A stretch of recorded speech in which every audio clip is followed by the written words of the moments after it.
Welcome back. So, we have quite a bit to go over today, several interesting things.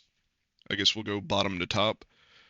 So, number one, it is the 250th anniversary of the U.S. Armed Forces. We just had a big parade. You might have seen it. Parts of it were kind of cool. Parts of it could have honestly used a little bit better choreography, but we'll get there. Regardless, we have an event in game for it. So, we have the 1911 Colt Schwartz. Um, this is actually a really cool pistol. It's a fully automatic 1911. Um, I believe I have two of them right now. I generally run one of them on my Kiwi sniper. I think they're Kiwi. They're either Kiwi or Australian. I can't remember which, but they're from the region, right? They're like Anzac snipers. They're really cool. And I usually run it on my squad leader for them, just to have something that isn't a sniper since he's going to run ahead, put down like spawn beacons, ammo, whatever. And it's nice to have something automatic. I don't remember who has my other one. I think it's a paratrooper.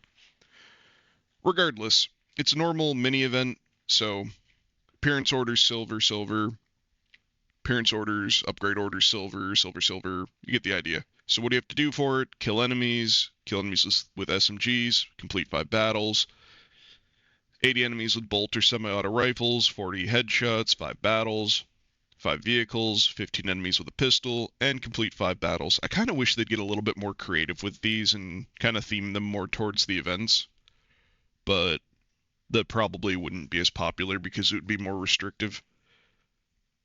Still, it might give people more of a reason to like change up how they play, and I feel like that would potentially make it interesting. Regardless, it's a pretty nifty little pistol. So, moving on from there, we have a new pre-order up. Silent Storm Guerrilla Squads. So we have two new Guerrilla Squads coming. One is BR4, one is BR5. One's for the Western allies with the British and the Americans, and the other one is for Germany. They both look to be pretty interesting. So it looks like they're continuing with the trend of having 5 guys in a guerrilla squad. These guys are coming in with suppressed weapons. In the case of the Germans, they have STG 44s, and they're obviously suppressed. I like their camo schmucks, the helmets, and their little masks. With the British, they basically look like British commandos. I mean, they are British commandos, but, they look cool. And they have M1 Thompsons with suppressors. Now, this is going to be a good squad, in my opinion. I like guerrillas a lot. The only thing that I'll say is that traditionally guerrillas are very dependent on what they have as weapons. So, for context, I run my guerrillas up fairly frequently. Um, if I play Germany, it's not uncommon for me to run 2 guerrilla squads because I've got the tech tree squad and I've got the squad with the PPS 43s. And it works well because the PPS 43 could easily be like a BR5 gun, and it wouldn't be as good, but it would be passable. Like, I guess a BR4 gun there. And it would be serviceable. So I can use them at BR2, 3, 4, 5, and I'm not complaining. But if I go and I play my Russians, I can do the same thing and run 2 guerrilla squads with my Russians.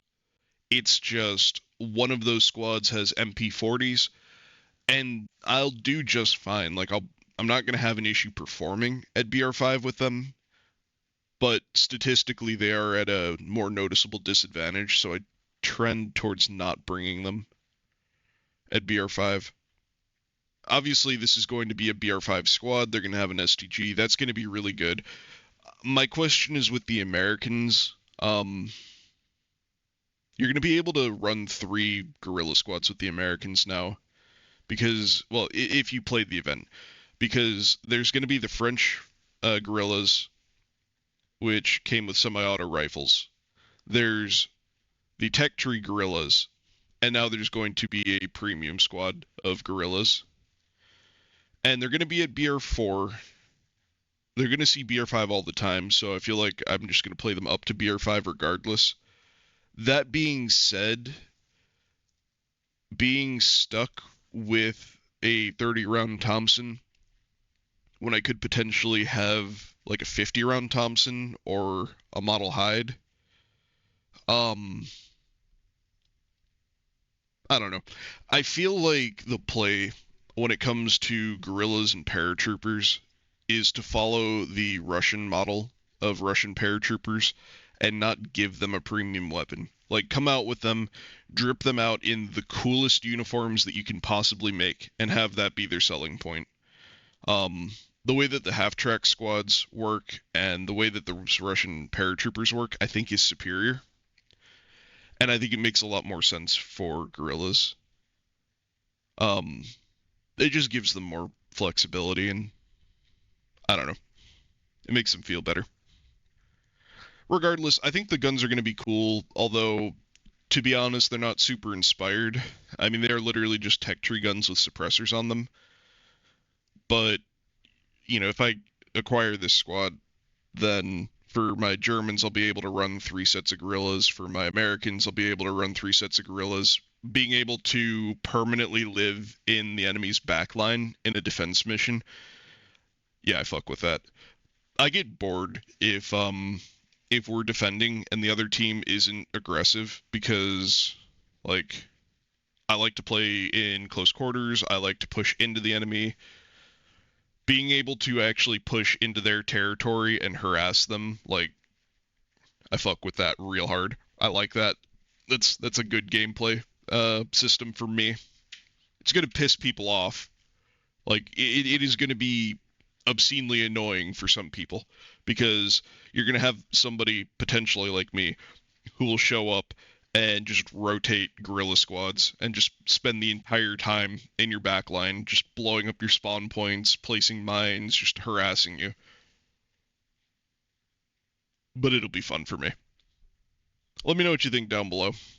This does, like, harken back to a discussion back before the merge of whether or not not certain, like all squad types should be limited. Back then, I think they were talking about having a limit of like 2 for everything. Maybe that wouldn't be a bad idea. I like the freedom that we have now, though. But that can go in a different video in the future. Moving on from there, weapons and vehicles of the Forest Shadows update. So, for the USSR, we're getting the PPSH 41S at BR5. So, it is a suppressed PPSH. That's honestly pretty sick.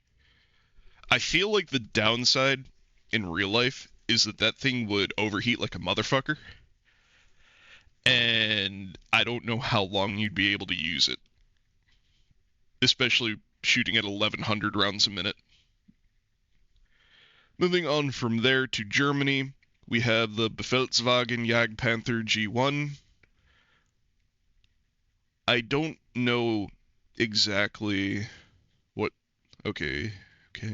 Yeah, I don't know what the difference is going to be from this towards the premium one that we've had in the game for a long time.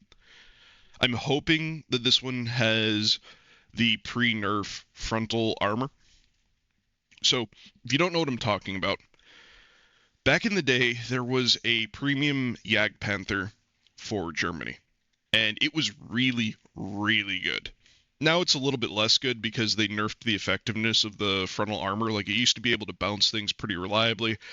Nowadays, depending on what your vehicle is, you can pen it from the front. At least a lot more than you used to be able to. It's still a good tank. It's just, for me, I already have the Tiger 2P and the Tiger 2H. Generally, having a turret is better, so I don't get as much use out of it as I once did. But back in the Berlin campaign, and for a little while after that, I used that tank so much. And this potentially could be another very good tank. It depends on how the squads are set up. If it goes on a different squad than the Tiger 2H, and like I can run a Tiger 2H, a Tiger 2P, and this Jagdpanther, maybe. Assuming that again, it's predicated on the frontal hull armor being good enough. If not, like the premium one exists and I don't use it a whole lot anymore, but like I could. The thing is, I don't rotate tanks as much as some people. I know I have a few friends that really, really like tank gameplay. So they'll bring like 3 tanks so that if they want to in a game, they can just play tanks. Moving on from there, we have the M36 GMC at BR5. So it's got a 90mm M3 cannon. You know, the problem here is that it's at BR5. And at BR5, we have the Pershing, the Super Pershing, the premium rocket Pershing. Like, there's just better vehicles. Make this BR4, and I like it. BR5, and I just can't. It's just whenever you give me a tank destroyer or an open top tank destroyer in particular, even to some extent with this one, um, I just feel like they need to be one tier below what they compete with because turreted tanks are just better. They give you more versatility, more situational awareness. They're better in every way. And if I have a tank whose entire job is to hunt other tanks, it should be the best gun at its BR. It's not. So moving on to Japan, we have the M2 carbine sawed-off. This actually looks really cool. So this is going to be for their guerrillas. This should be similar to the sawed-off PPSHs. The only thing is, I mean, the carbine is a 30 cal, so this should, even with the sawed-off nature of it, should be relatively controllable. So we'll see. And they will also be getting the Key 100 at BR3 and the N1K2J at BR5. Dude, I love N1Ks. Big fan of those in War Thunder. So let's see. The first one, 220mm cannons, 250 cals, and a pair of 250 kilo bombs. That'll be pretty spicy. At BR3, that's going to be a really good plane. 250 kilo bombs is fantastic for ground attack. At a BR where Japan doesn't really have particularly good CAS. And then the other one is going to have 420mm cannons and 2 rockets. Since rockets fire independently these days, that should still be pretty good. Because I imagine they're going to be like the Werfergranat, or like the Panzerwerfers that the Germans have. Because I mean, they're pretty good sized rockets. So yeah, cool stuff. Looking forward to all of this. I need to get caught up on my Japan. I don't have that much more that I need to get with them, but I do have a few things that I need to pick up that I just haven't. I don't know. I prefer Germany and Russia, but during events I tend to play America just because their CAS is so like dominant. It just makes getting points pretty quick and simple. It depends though, right? Like if I've got the time and I can just, mess around or whatever, I'll usually go for Russia or Germany. Or like if I'm playing with other people, definitely Russia or Germany. But if I'm on my own and I've got like time constraints, American CAS all the way. So let me know what you think down below. I think the new update looks like it should be pretty cool. I'm looking forward to the Guerrillas, although I acknowledge that they don't really do anything crazy. Like they're not super standout. I just think they look cool, and I like STGs and Thompsons. So I mean, I'm biased towards them. Um, Depending on how they're priced, they're probably not like the best value in the game. Which actually, we could probably look at that. They should be up for pre-order. A pair of them for 50. I mean, it's a lot, but it's 2 squads. It's like $25 a squad. So if they sell them at $25 a squad, that's not bad since they're BR4 and 5 squads. Especially if you get them on, like if they sell them at 25, they go on sale for like, I don't know, 12 or whatever. That's not bad. I have a sneaking suspicion though that because like it's a BR4 and 5 squad, they're probably going to get separated after this comes out, and they'll probably sell them for like 30, maybe a little bit more, which, yeah, I don't know at that point. For 25 though each, like if you just play Germany or just play America, that might not be bad. Anyway, let me know what you think down below. As per usual, get out there, kick ass, take names, and win your games.